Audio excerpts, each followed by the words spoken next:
Hey, what's up guys, it's DarkArmedDuelist, and today we're going to be doing a trap monster deck profile. So I'm really excited for this one because this is a deck that I've been throwing around in my head for a while, just to be able to play with a deck that plays primarily the trap monsters and uses Uria, Lord of Searing Flames, as the big boss monster for the entire deck to be able to summon some amazingly powerful monsters and catch your opponent off guard, because the majority of this deck just is really hard to play around and has a lot of different unique characteristics that your opponent might not be accustomed to playing against. So without further ado guys, don't forget to like, comment, subscribe, hit the bell near so you can come part of notification squad, and definitely check out the Patreon down in the description below where you have all those awesome rewards, you guys, like getting your name screwed from every single video, getting assigned cards in the mail, and even getting to request a deck profile every single month to your patron along with test hands. So without further ado, let's get straight on into this.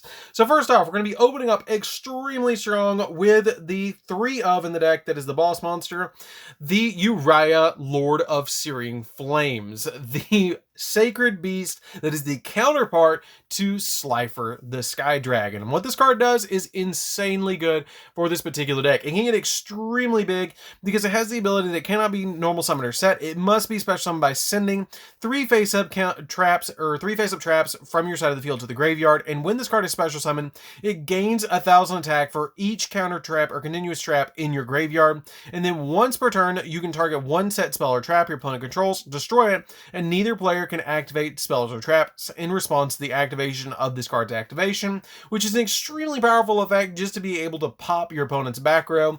And it gets really big because for every single trap that's a counter trap or continuous trap in your graveyard, which I will say we play a bunch of them, this card can get extremely big extremely quickly, which is really amazing. We then play 3 copies of Kris Bandit, which is the only other monster we're playing in the main deck outside the trap monsters. And what this card does is during the end phase, if this card was normal summoned this turn, you can tribute this card and then excavate the top 5 cards of your deck and add 1 excavated spell or trap from your deck to your hand, and then you send the rest of the cards to the graveyard, which is totally fine because it's just going to power up your Uria, which is amazingly powerful on its own in this deck. So that's it for the monsters, guys. There's only 6. You only need these 6 in this particular deck. I even considered just playing the Uria in this deck, but the Kris Bandit is necessary for some of the spell cards. So for the spell cards, we're going to be playing a single copy of Reasoning. So Reasoning is really neat in this deck too, because Reasoning is actually kind of important, because the reason you play Reasoning,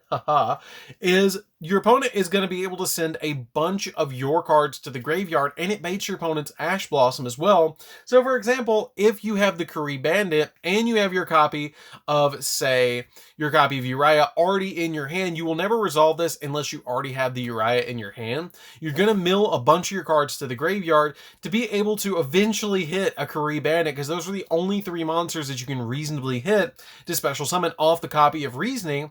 And then once you do hit that copy of your Kris Bandit, all those other cards that went to the graveyard are just going to add power boosts to your Uria, which is extremely powerful. We then play a single copy of Card of Demise. Card of Demise is just going to be able to let you draw 3 cards and then you set all your back row, which is totally fine. You're not going to really worry about it because you only play 6 monsters in the deck anyways. I played 2 copies of Magic Planner. Magic Planner is really good because it lets you send 1 face-up continuous trap you control to the graveyard to draw 2, which is a really helpful card, but I really only want to play it as a 2 of in this build because you already have so many other draw cards in the deck. You just only need it as a 2 of because it's basically an Allure of Darkness. It's a break-even card because you're using this card to get 1 of the cards, and then you're using 1 of your continuous traps that you've had to wait to flip to be able to get this card to resolve. It's a good card, don't get me wrong, but at the same time, I feel like it's just a 2 of.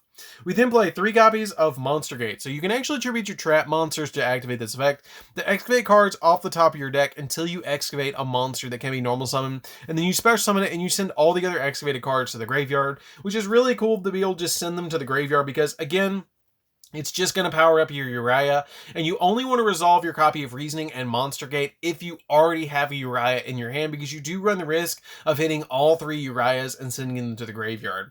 We then play 3 copies of Pot of Extravagance. The Pot of Extravagance is extremely powerful in this deck because basically it's going to let you draw for basically for free in this deck, because you don't really care too much about the extra deck in this deck because you're just basically using your trap monsters to go after your opponent. But the extra deck is kind of necessary for cards like Egyptian God Slime and some other cards that you play in the extra deck, but you play them all 3 of if you really need them. So that's it for the spells, guys. Let's get into the traps. Now for the traps, we're playing a lot of them. So let's get into those. We're playing a single copy of Imperial Order. Imperial Order is just going to lock your opponent down from spell cards. It does lock you down for spell cards, but you play stuff like Magic Planner. So you can get rid of it if you, well, you can't use Magic Planner under it, but you can still get rid of it if you need to, but it's going to hurt our opponent a lot more than it's going to hurt us. We play 2 copies of Unending Nightmare. Unending Nightmare is going to help you out because it's going to help you pop spells and traps, because it can pay 1,000 life points to target a face-up spell or trap on the field and destroy it. And you can only activate this card once per turn, or once per chain. And then you play 2 copies of Hyperblaze. Hyperblaze is really, really good in this deck because it's actually Uriah's attack. And it has the ability to special summon Uria, Lord of Searing Flames, using its own procedure. You can also use face down traps you control. And then once per turn, when an attack is declared involving your Uria, Lord of Searing Flames, you can send a trap card from your hand or deck to the grave, and its attack and defense become the total number of face-up traps on the field and in the graveyard times 1,000 for the rest of the turn. So basically, it doubles its attack, which is really cool in a nutshell. But it also gains the attack for all the face-up traps you control as well. So if you control 5 face-up traps, and you control whatever you have in the graveyard, it's going to gain that as well, which is really insane.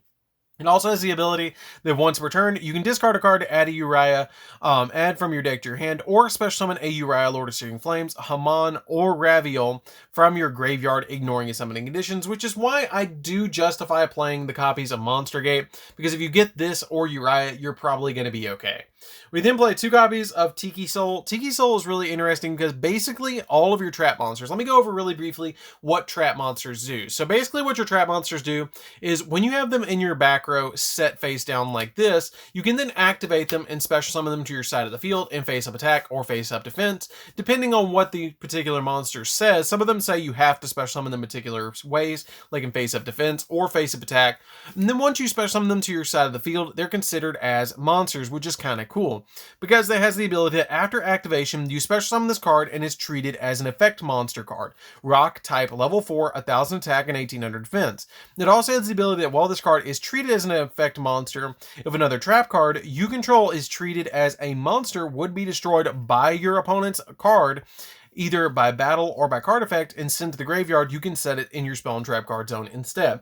So that's basically the big use of your trap cards or your trap monsters. They all count as monsters. So when they're in the back row, you just activate them and they go to your main board, which is kind of neat. It's kind of like artifacts in a way. Artifacts are the kind of like, I don't know, the new versions of what trap monsters are, which is kind of neat. I like that about the way the artifacts play, but I really like the old school way that these play. We then play 2 copies of Tiki Curse. So Tiki Curse has a really neat effect as well, that it special summons itself as an 1,800 attack, level 4, 1,000 defense monster.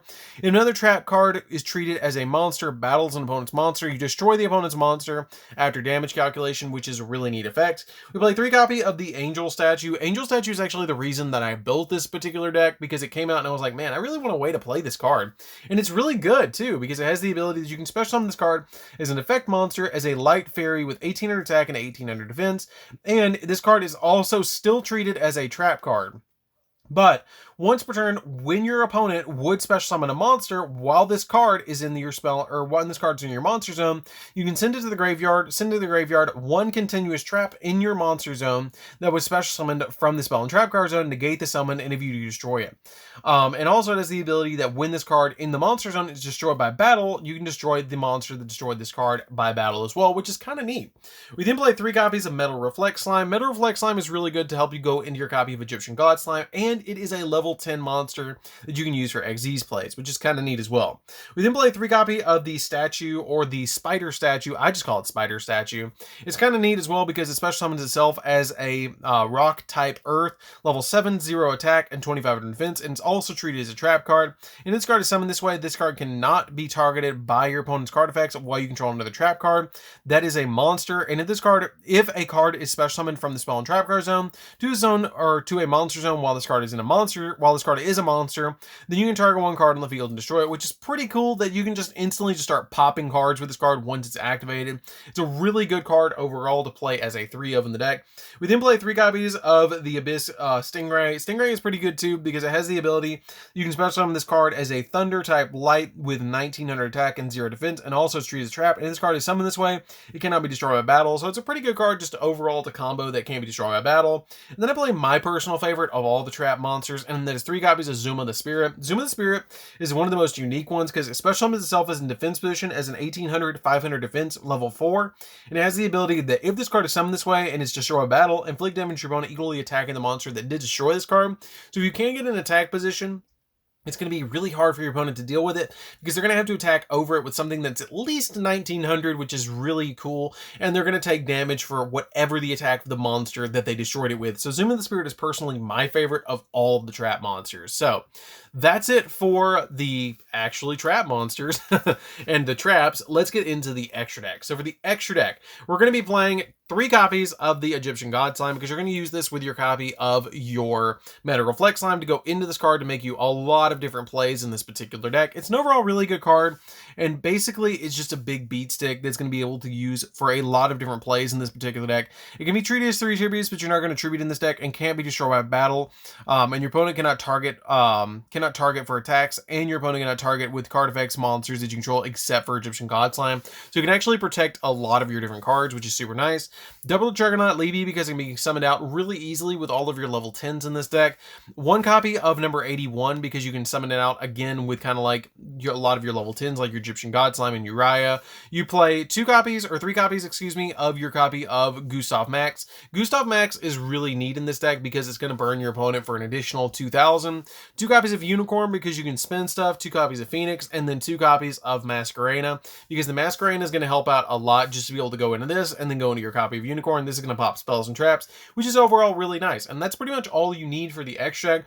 The only other thing that I've considered doing for this deck is throwing in the Eldritch guy, the Golden Lord. I thought about throwing him in here, but I kind of wanted to keep it without the Eldritch deck thrown in here, but you can throw Eldritch in here if you want to throw that in here as well. So that's it for the deck, guys. I hope you did enjoy it. It's a really interesting deck to play around with, and it's pretty budget, actually. Like, the main deck is very budget.